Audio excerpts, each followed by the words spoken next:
Hello everyone and welcome to 4Panel, the Geek Show's dedicated comics and manga podcast. I'm your host Andrew, and as per usual, I'm joined by my co-hosts Rob. Hello!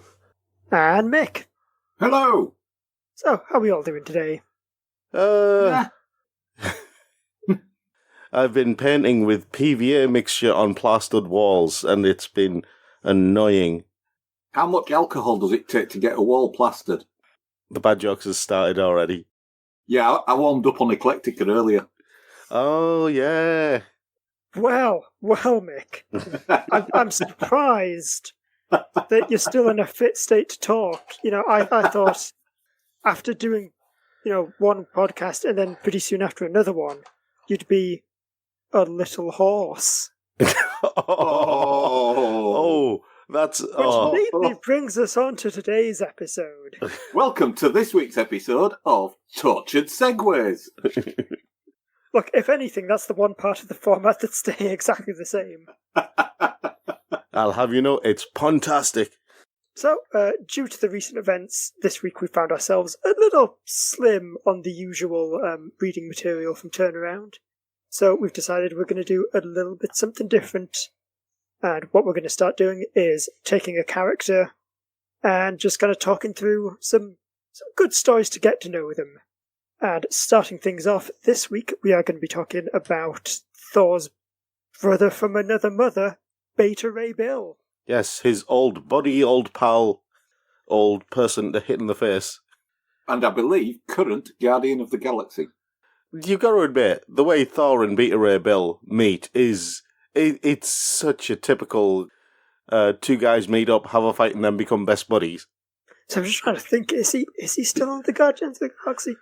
I think he isn't at the moment. Oh. This is the problem with there being, 5 Guardians of the Galaxy series in the past, 2 years. Yeah. He was in the last trade I did for the show. Yeah. Yeah, I was kind of the series before the current one he was in. Yeah, that was when comics and industry and things were still a thing. That was when we were still allowed out of the house. When television programs were made in studios with actual people. We're just going to run the Hovis ad music under all of this. In the before times. Have you seen what they're having to do with theatre productions? It's all puppets on the stage at home. It's getting to the stage now where people are tuning into episodes of The Walking Dead and thinking it's a documentary. I'm just waiting for the Sesame Street version of Othello or something like that. Anyway, enough of this. I've got to go see a man about a space horse. So, Beta Ray Bill. I think we should probably start with who he is. Yeah, that'd be a good place to start. It is, which is very handy because the first story we've got on today's list is his origin story. Yeah. So this is from the year 1983. It is Thor issues 337 to 345, written and drawn by Walter Simonson. Do you know, the thing that stood out for me immediately when I went back to read this, everything was so colourful. The whole cosmic landscape and everything like that. There was all sorts of colours everywhere.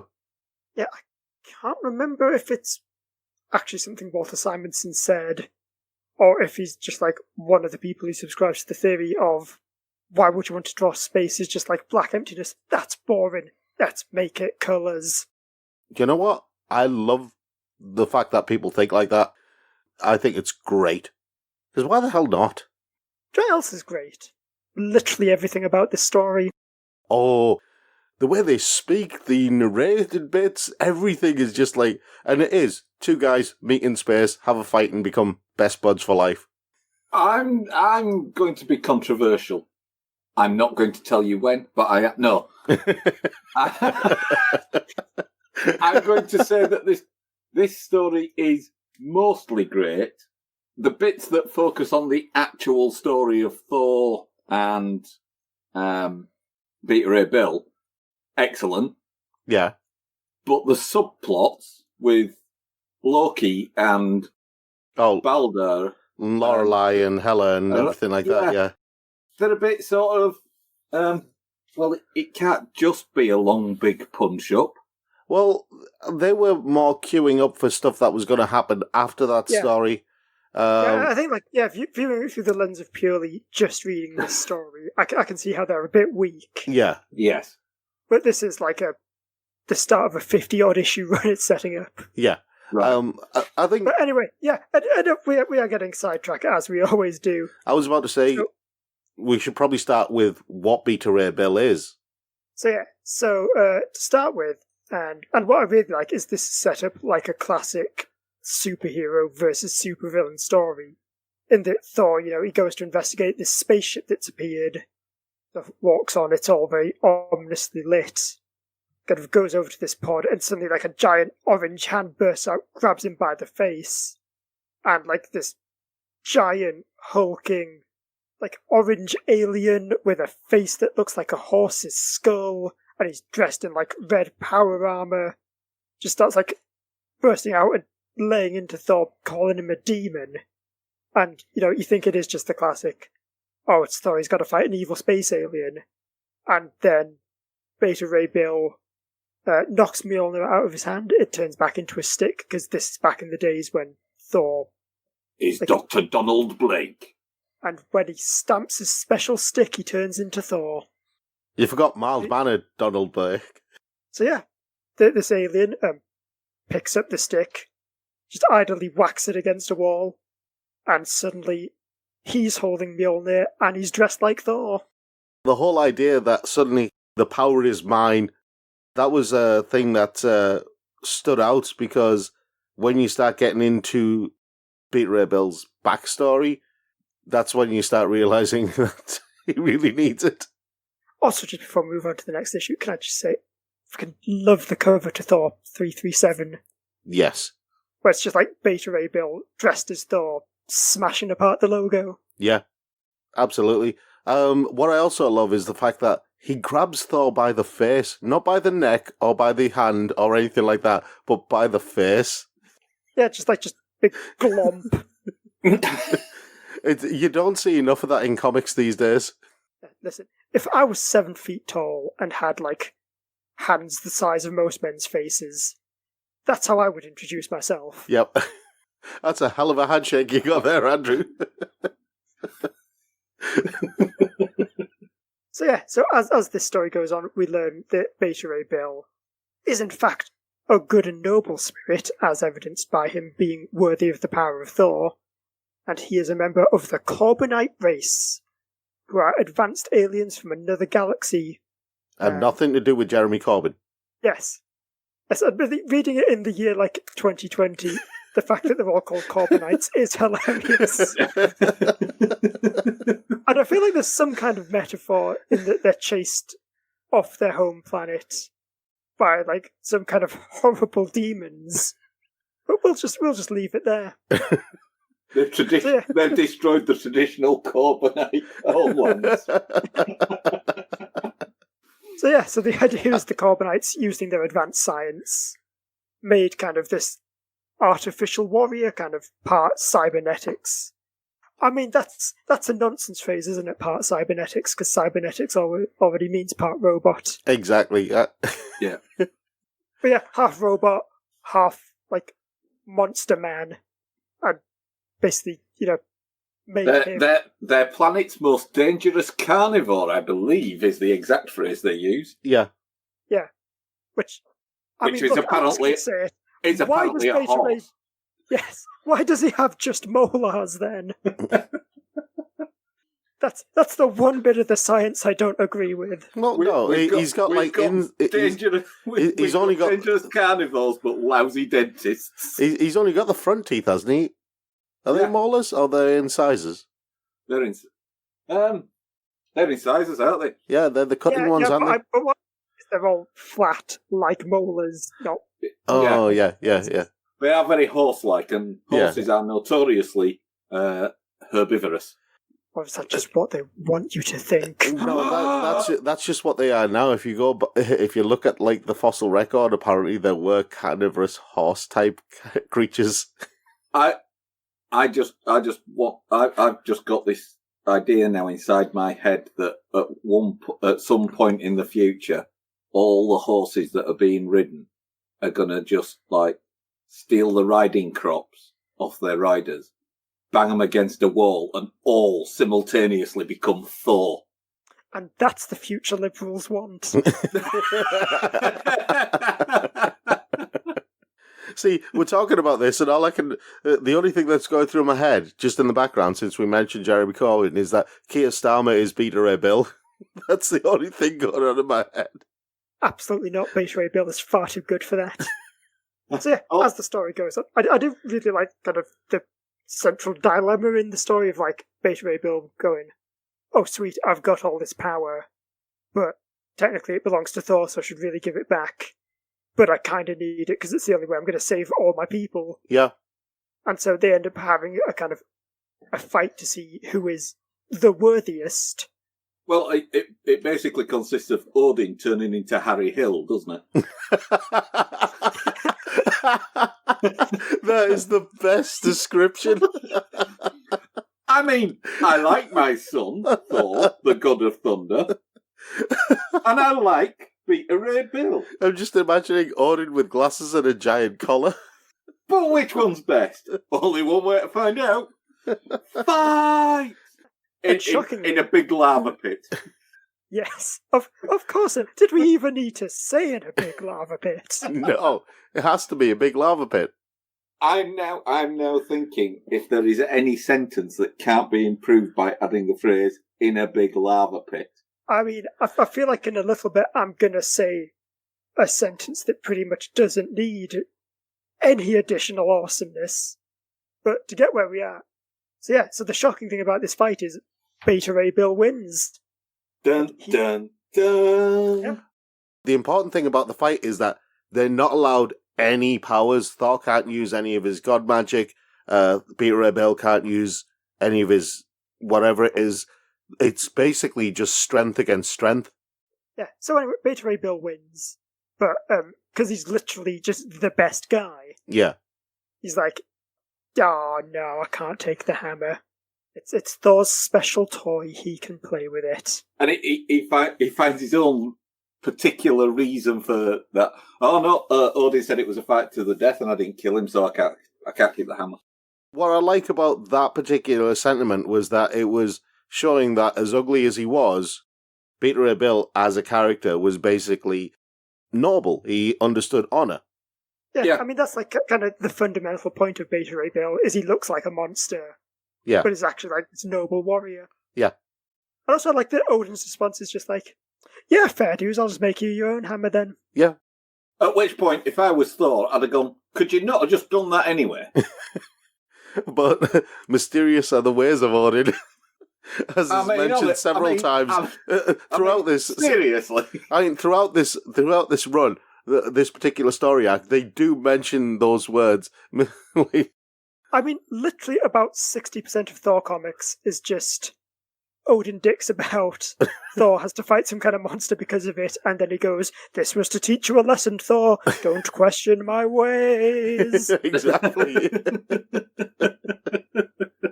Does he do like the spooky hand gestures while he does that? Oh, he absolutely does the spooky hand gestures. In a lava pit. It does make lots of things better. It does. So yeah, Bill, he gets his hammer called Stormbreaker. Yeah. Which is a familiar name to anyone who's seen Infinity War. Indeed. And, has a bit of a flirt with Lady Sif, who's kind of into it. The most wholesome horse-lady relationship in comics. In a lava pit. It is. I do kind of hate, though, that it is a thing where there's at least another example of a horse and lady relationship in comics I can think of. The weird thing is, Beta Ray Bill and Sif, you look at it and you go, yeah, it's fine. Yeah, it's not Supergirl's horse who is secretly in love with her and sometimes pretends to be a human boy to smooch her. Yeah. Anyway. It's okay, I'll make up for it by saying the best sentence. So it's now time for Thor, Beta Ray Bill, and Sif to get on Thor's magic goat-pulled chariot Yep. and go fight demons in space. Yep. And it's metal as hell. It really is. The goat-pulled chariot is just like... That is an album cover right there. Also, one of the little things I love about this story is that the demons, like a lot of the time, they're just a solid mess. Yeah. Like they're just like this tidal wave of red faces. Yeah, they're quite the most unspecific threat I've ever seen in a comic book. Well, I think they work. I think what they were going for was the idea of a horde of them, a mass of them, more than you can count, rather than specific individuality. Yeah, and on that front, I think it worked.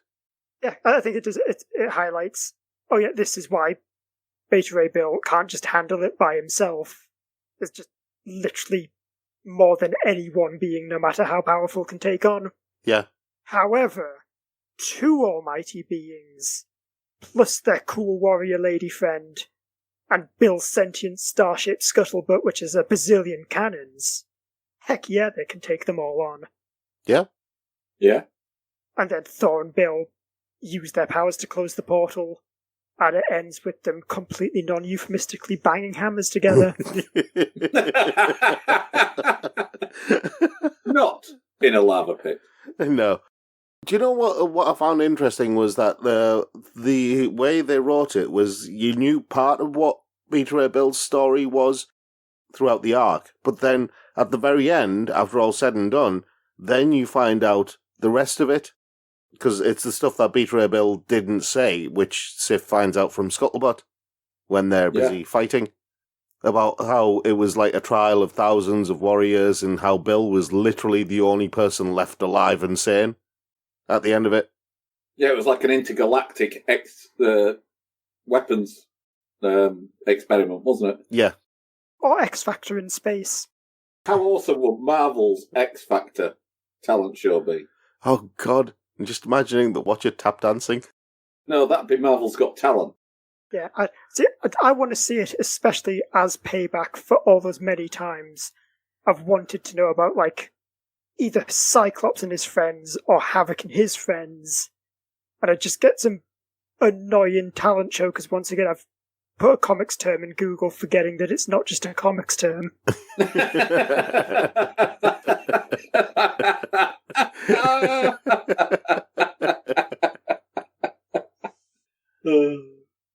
Anyway, Walter Simonson's Thor run.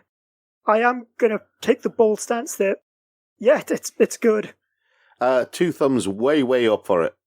Well, with the reservations that I voiced earlier, which I appreciate, I probably need to read the other 46 issues of that 50-issue run. Yeah. Yeah, and I would recommend it. It is literally the best Thor run, and like one of the best runs in comics. Yeah. Hold on. Just give me a minute. Ooh. Oh. While he's doing that, Andy... In a pit of lava. Wow. While he's doing that... To be fair, there are quite a lot of lava pits in that run. There are. I mean, one of the bits I loved that comes just literally, I think it's the issue after the Beta Ray Bill arc. It's before they do... I think it's prior to the Last Viking story. There's a scene where after Thor goes to S.H.I.E.L.D. and he's looking for new digs, a new place to stay, and he's got his hair in a ponytail with glasses, and he bumps in... I know the scene you're talking about. You know exactly what I'm talking about, and I thought that was such a sly dig, wasn't it? Yeah, just where like Thor gets his new civilian identity of Sigurd Jarlsson. Yeah. And as he's leaving S.H.I.E.L.D., he just happens to bump into a very familiar-looking bespectacled reporter. Yeah. Who identifies by the name of Clark. I love little kind of nods like that. I also love the fact that as Clark, the reporter, is walking away, he's like, that guy looks familiar. Talking about Thor.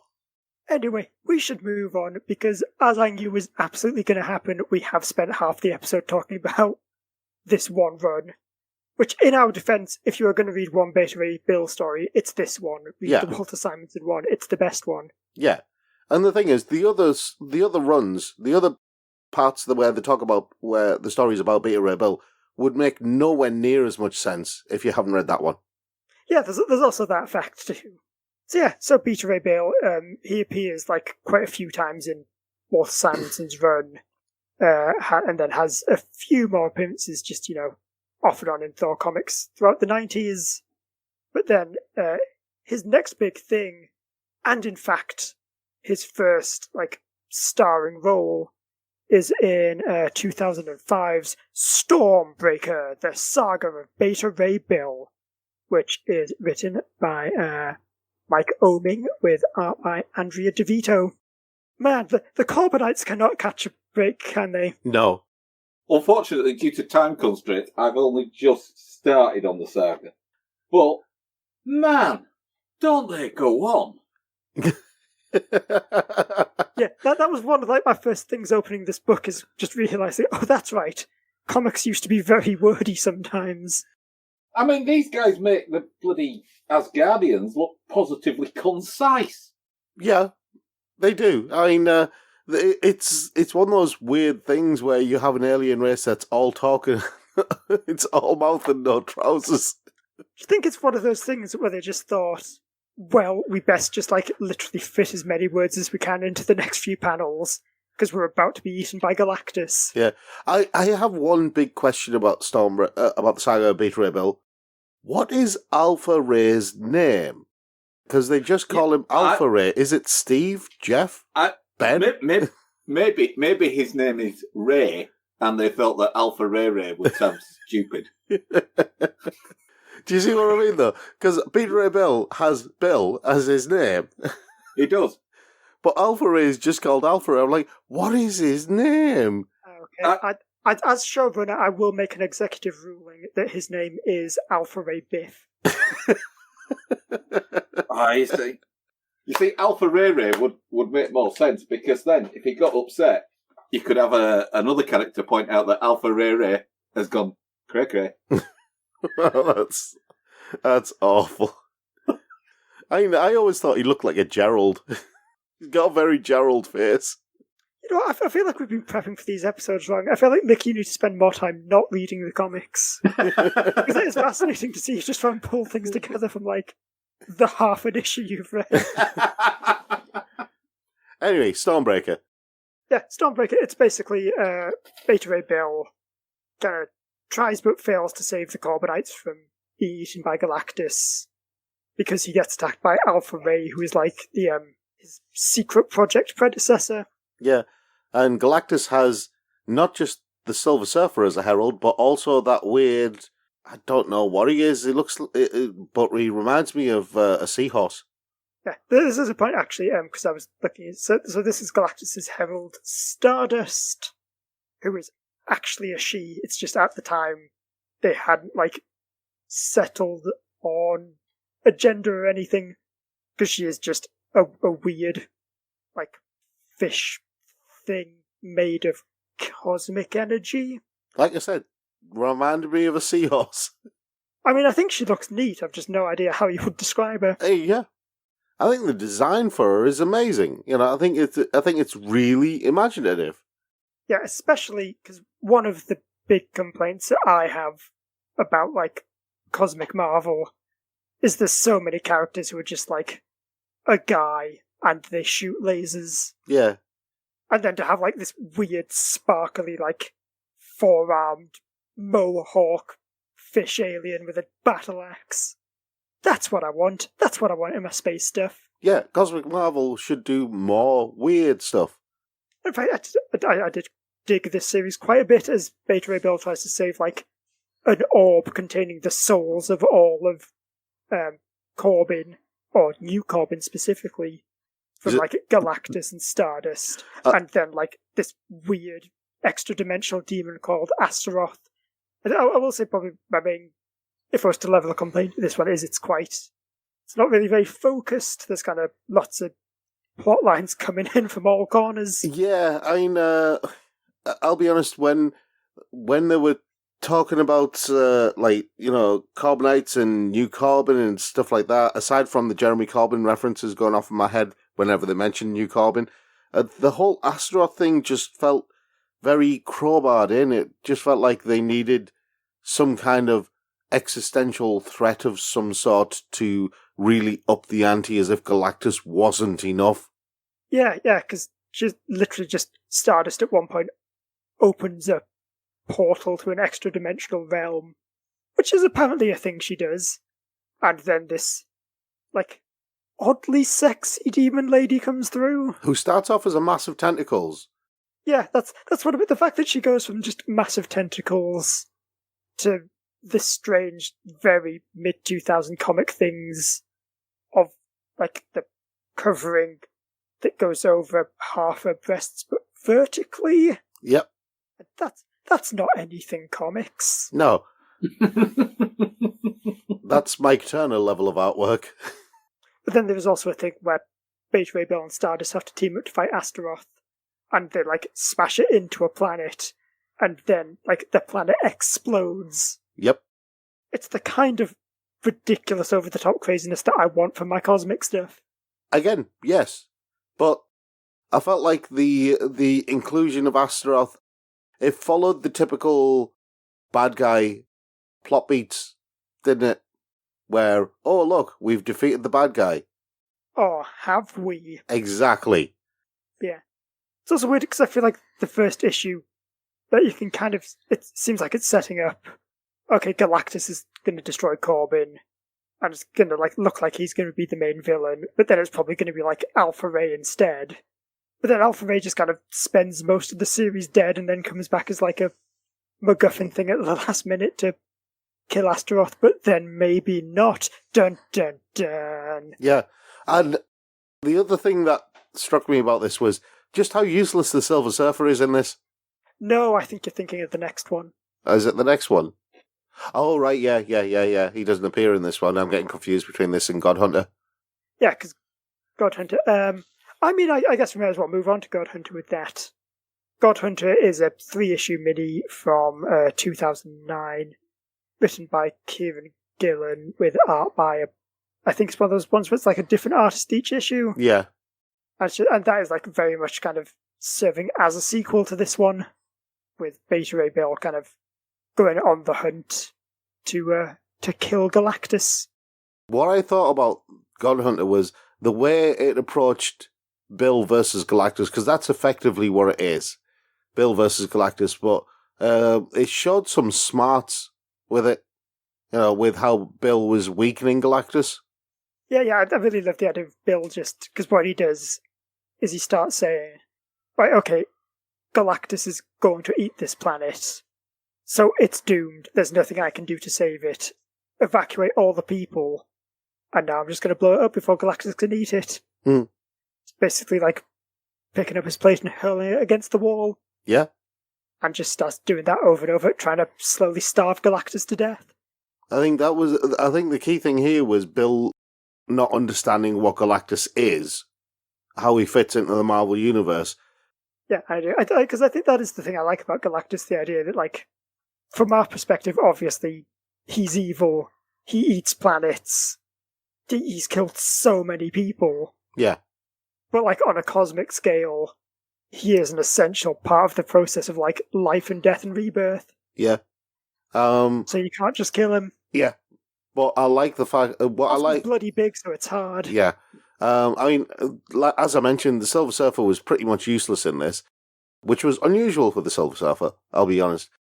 But I also like the fact that Bill understood that what he was doing was not normal, he wasn't in the right state of mind, but he went ahead with it anyway because he couldn't see any other way forward. That's why I will disagree. I found the Silver Surfer was not useless. He was just very deliberately, not wanting to hurt his friend. Yeah, but given the Silver Surfer's power level, there were a lot of ways that he could have restrained Bill and said, look, there's more going on here than you realise, and let me explain it to you. Yeah, but comics. Yeah, that's what I mean when I say he was surprisingly useless. I did like the fact that eventually, because of his actions, Bill lost something important to him. Or could no longer use something important to him. Yeah, it's fairly typical. You start a new job, the stress is mounting up, you're not really sleeping well, certainly not eating right. Yeah. And just sometimes you find you can't lift that hammer. Yep. But then he could, after the end, the hammer was lifted. Oh my god, yeah, he can lift his hammer again after meeting a pretty lady. That's not euphemistic in any way, is it? I mean, come on, Kieran Gillen. Oh no! At least maybe work for it a little bit. Oh no! I think the even better than that was the fact that she helped him lift it. Okay.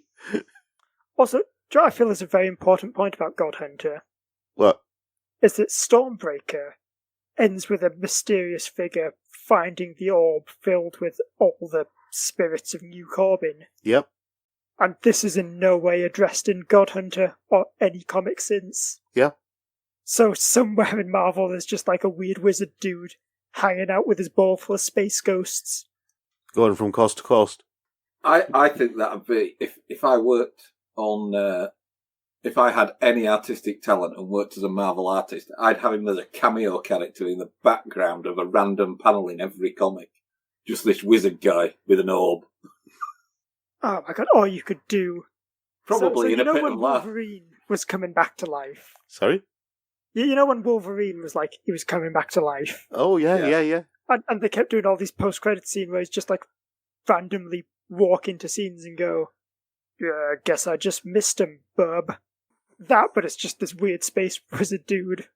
Just like, at the end of, I don't know, a Jessica Jones comic, just walking along the streets going, I found this orb, does anyone want it? Hang on. Orb for sale. Hang on.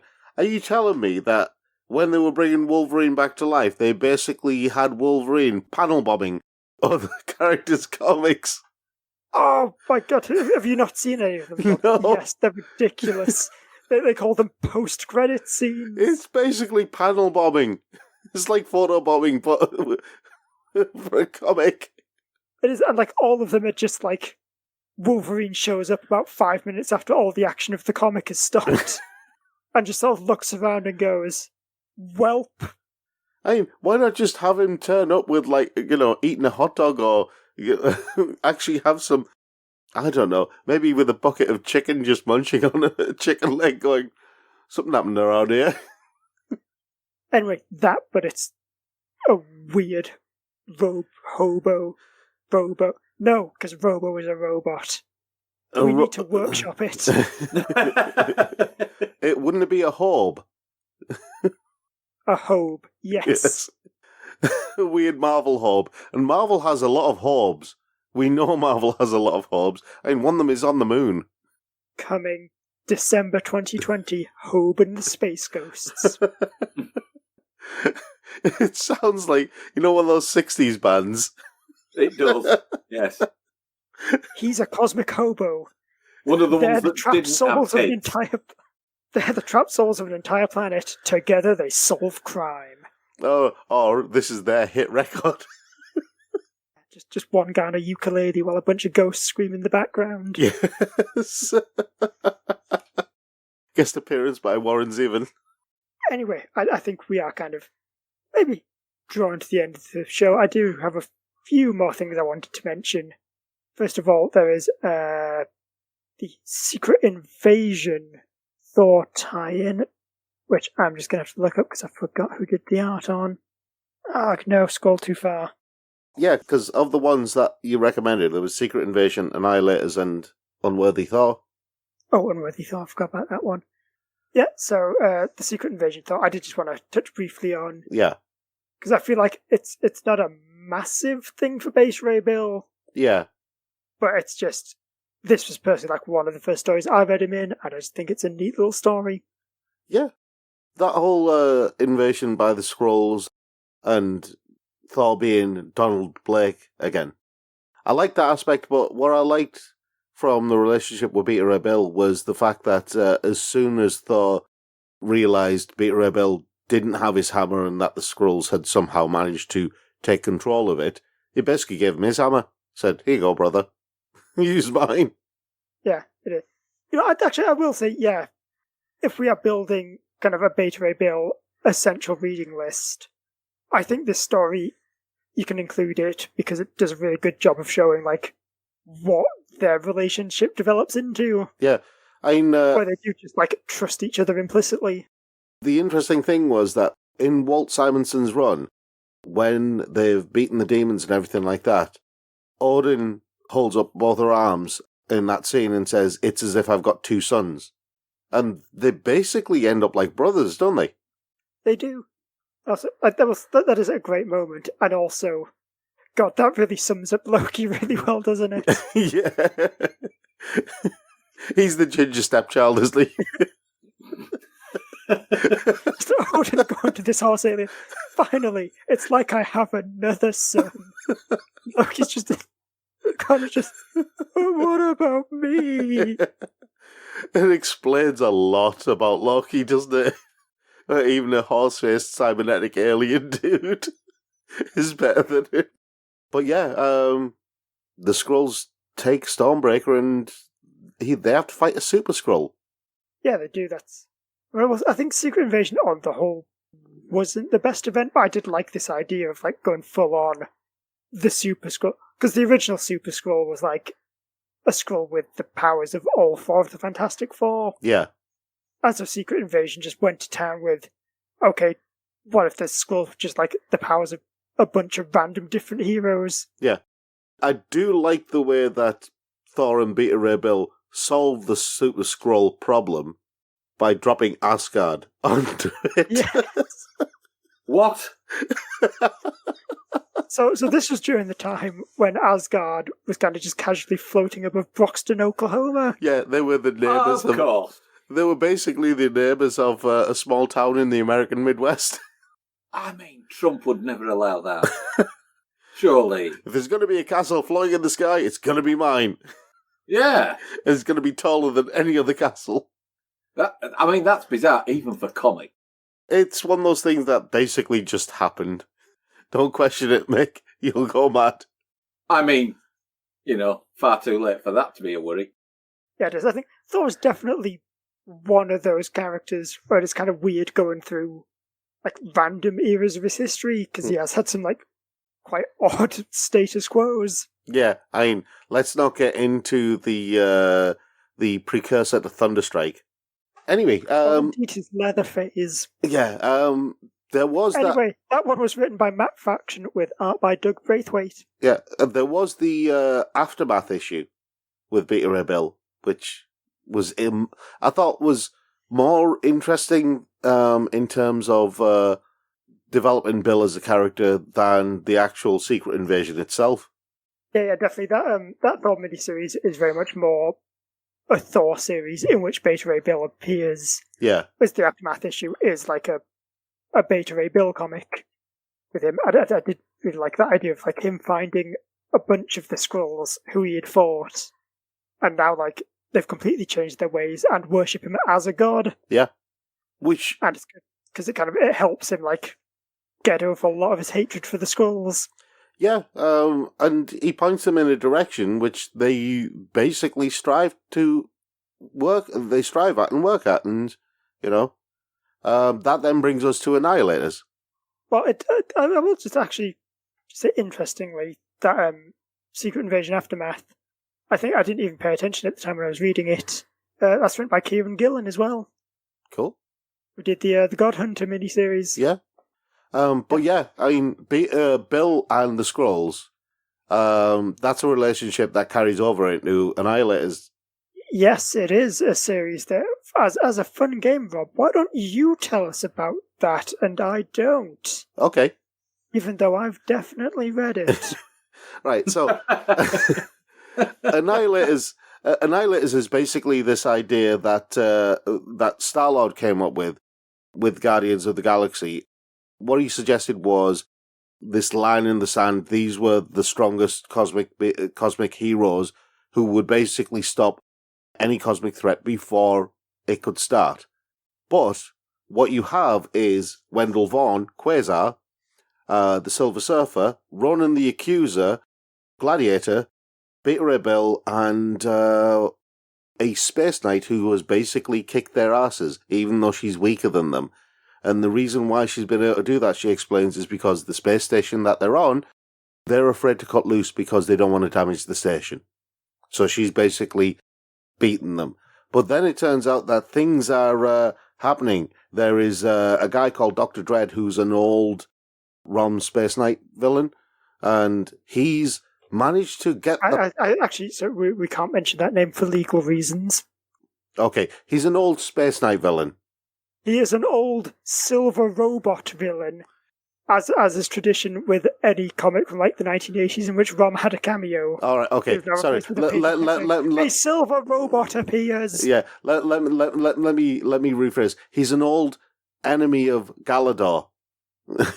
There we go. We got it right in the end. He's an old enemy of Galador, where various Silver Knights who fought in space would appeared from, and they fought the Dire Wraith. I can't talk about them because they are mentioned by name in the comic. You can, yes, they are a Marvel Comics property.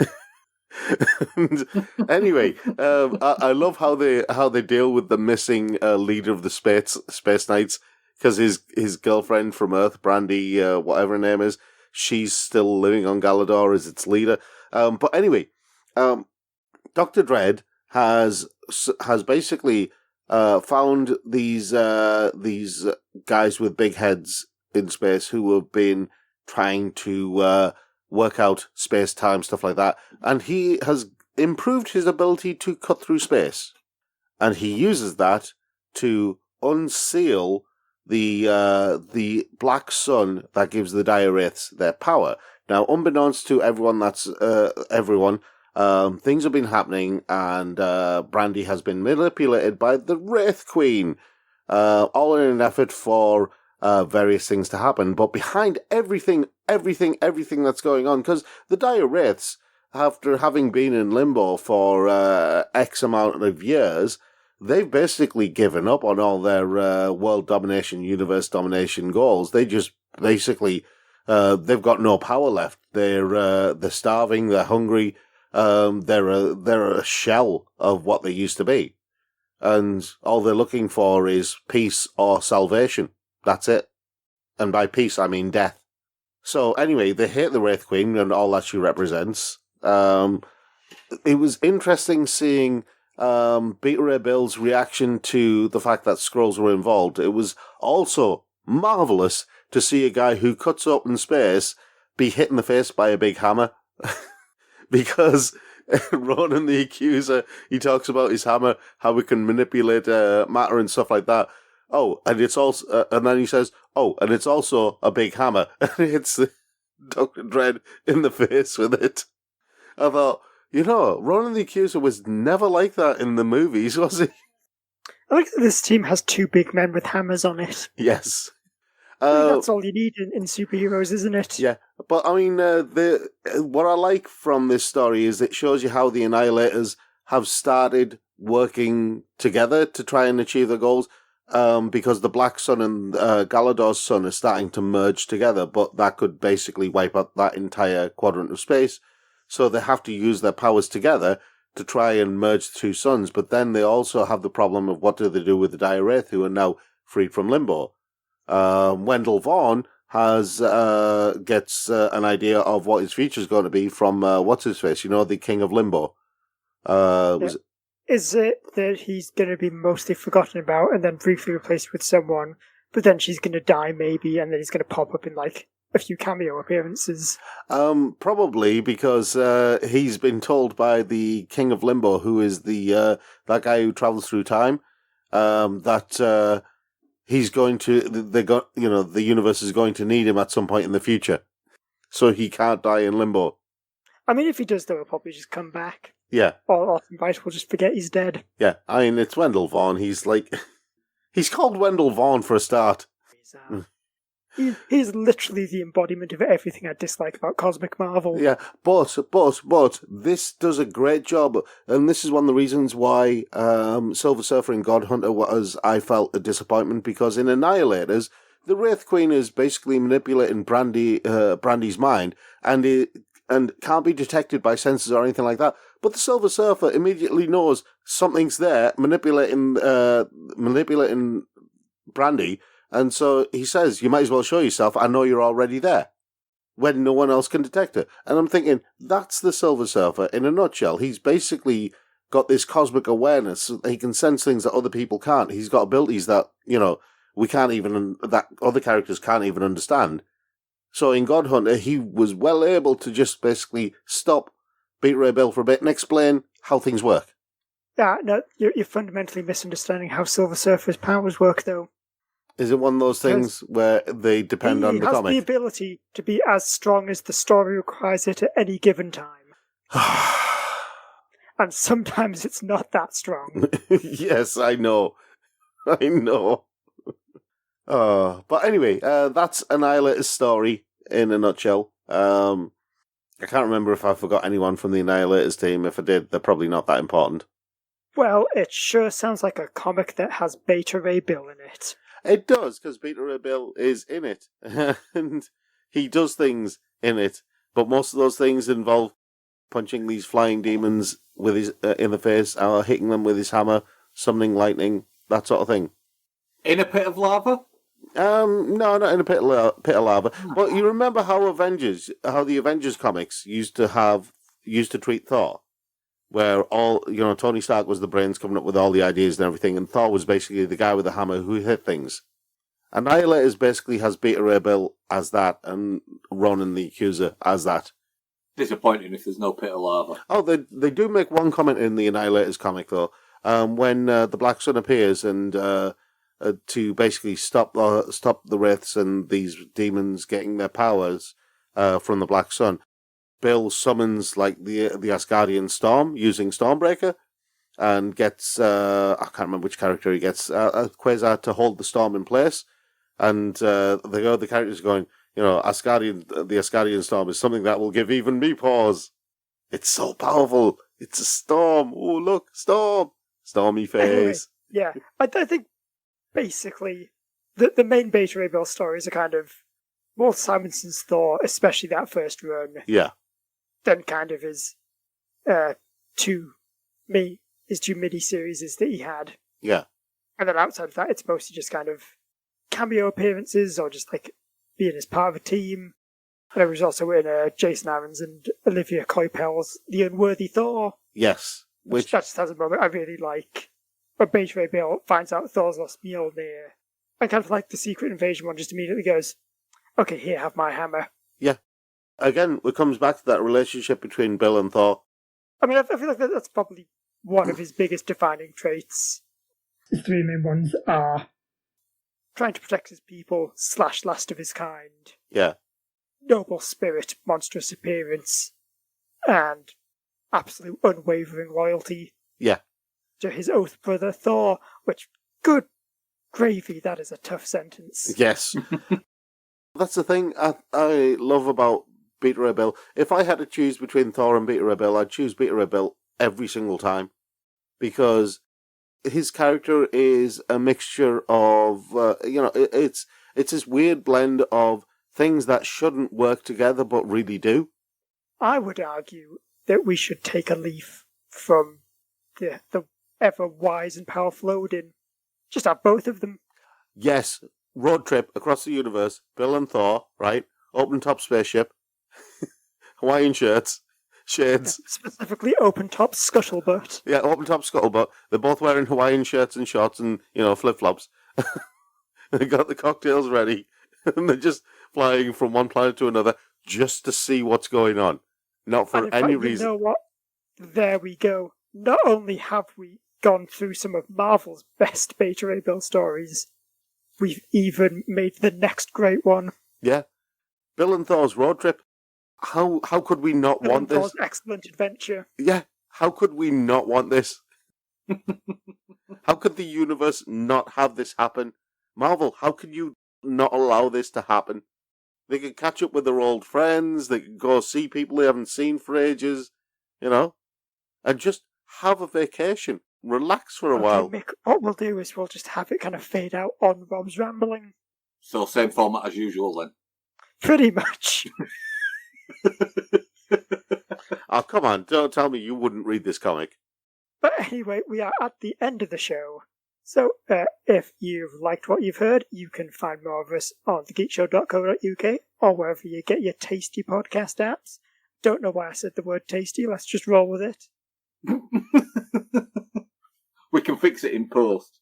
No, we won't. I mean, yeah, to be fair, we can. We won't. And if you have enjoyed our show, why not consider donating to us on Patreon? Even $1 a month will help us keep basically keep the lights on, keep letting us do this thing that we love doing. Or if you'd rather not donate, why not leave us a review on iTunes or whatever podcast app you use? That will definitely help us grow and be seen by more people. So, with that all said, and until next time, I've been your host, Andrew. I've been Rob. Been Mick. And we'll see you all next time. Thanks for listening.